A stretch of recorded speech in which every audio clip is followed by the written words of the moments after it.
ગુજરાતમાં આજે સ્થાનિક સ્વરાજ્યની ચૂંટણીઓના પરિણામ ઘોષિત થયા છે। ભારતીય જનતા પાર્ટીને પ્રચંડ બહુમતી સાથે જીત મળી છે। 2018માં ચૂંટણી થઈ ત્યારે જેટલી નગરપાલિકા હતી, તાલુકા પંચાયત હતી, તેના કરતાં પણ વધારે નગરપાલિકાઓની અંદર જીત મેળવી છે।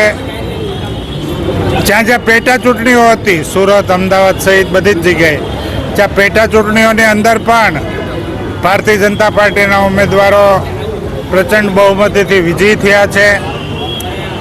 ગુજરાતની જનતાનો આદરણીય વડાપ્રધાન નરેન્દ્રભાઈ મોદી સાહેબ ઉપરનો ભરોસો, એમની ઉપરની શ્રદ્ધા,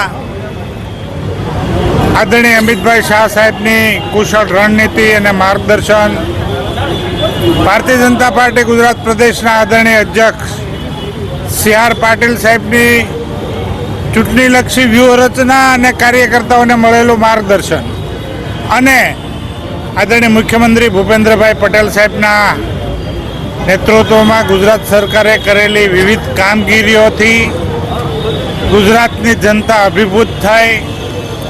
જે ભરોસો હતો એ ભરોસાને જાળવી રાખ્યો, એટલું જ નહીં પણ ભરોસો વધારે સુદૃઢ થયો।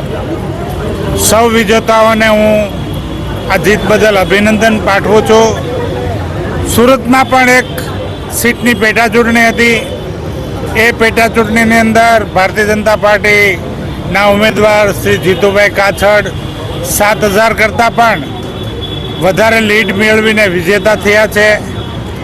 હું વોર્ડ નંબર 18ના તમામ મતદારોનો પણ આભાર વ્યક્ત કરું છું, ગુજરાતના તમામ મતદારોનો પણ આભાર વ્યક્ત કરું છું અને અમારા શીર્ષસ્થ નેતૃત્વનો પણ આભાર વ્યક્ત કરું છું અને સૌ કાર્યકર્તાઓને ખૂબ ખૂબ અભિનંદન પાઠવું છું કે એમની અથાગ પરિશ્રમના કારણે આ પરિણામ પ્રાપ્ત થયું છે।